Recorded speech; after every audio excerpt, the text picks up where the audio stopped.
Ya baik, selamat pagi menjelang siang teman-teman semua. Pada pagi hari ini menjelang siang saya ingin membahas satu ketentuan ya yang diatur dari Perlem ya Perlem 11 tahun 2021 terhadap perencanaan pengadaan dan masuk ke dalam Perlem 12 tentang pedoman pemilihan penyedia.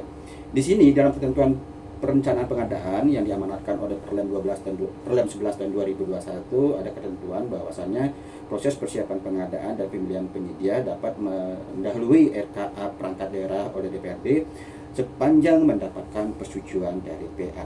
Ini artinya apa? Bahwasanya sebelum disetujui oleh DPRD pun ya proses persiapan pengadaan dan pemilihan penyedia dapat dilakukan. Kita tahu bersama bahwasannya untuk perencanaan RKA ini ya, atau penyusunan RKA ini dilakukan di range bulan Juli sampai September dan persetujuannya itu dilakukan di range bulan November sampai Oktober. Sehingga sebelum November ini ya, ketika misalkan diperlukan pemilihan penyedia, maka dapat dilakukan sepanjang dapat persetujuan PA. Yang menarik di sini saya bahas adalah tentang ketentuan konteksnya adalah ketika misalkan pagu anggaran dan setelah disahkan menjadi DPA ternyata lebih kecil dari penawaran, ini kan artinya proses pemilihan sudah dilaksanakan oleh Pokja dapat pemenang ya, dan ternyata setelah dapat pemenang DPA-nya lebih kecil. Saya contohkan misalkan gini, pagu anggaran misalkan itu 2 miliar dan disahkan menjadi bukan disahkan pagu anggaran 2 miliar lalu APS ditetapkan menjadi 1 miliar 900 misalkan.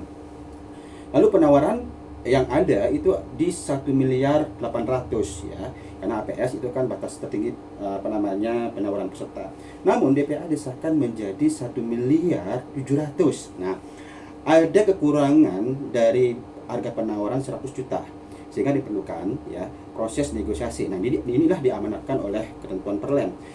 Kenapa diamanatkan? Hanya untuk mempercepat pengadaan. Jangan sampai ada DPA yang kurang dari penawaran ini membatalkan tender keseluruhan. Sehingga di ketentuan Perlem 12 tahun 2021 ataupun Perlem 11 tahun 2021 dimungkinkan untuk melakukan negosiasi. Nah, yang jadi pertanyaan, kapan negosiasi dilaksanakan? Nah, kalau kita bicara tentang Permen 11 2021 atau Perlem 12 dan 2001 itu dilakukan pada saat proses pemilihan. Mungkin teman-teman banyak memahami bahwa proses pemilihan itu hanya di wilayah Pokja ya. Padahal kalau kita bicara tentang proses pemilihan, definisinya adalah bahwasanya proses pemilihan penyedia dilakukan dari setelah persiapan pengadaan sampai sebelum kontrak. Ya, jadi sampai sebelum kontrak itu masih proses pemilihan penyedia. Sehingga ketentuannya adalah negosiasi ketika DPA-nya lebih kecil dari penawaran bisa dilakukan sebelum SPBJ ya. Jadi sebelum SPBJ, PPK melakukan negosiasi kepada pemenang 1, 2 dan 3 kalau ada yang menang 2 dan 3. Artinya bukan dilakukan secara bersamaan. Jadi PPK ini mesti konsepnya sama dengan rapat PAM kemarin ya. Jadi pemenang 1 dulu ketika misalkan tidak sepakat dengan negosiasi, misalkan tadi saya mengatakan penawarannya 1 miliar 800 ya, maaf. 1 miliar 900.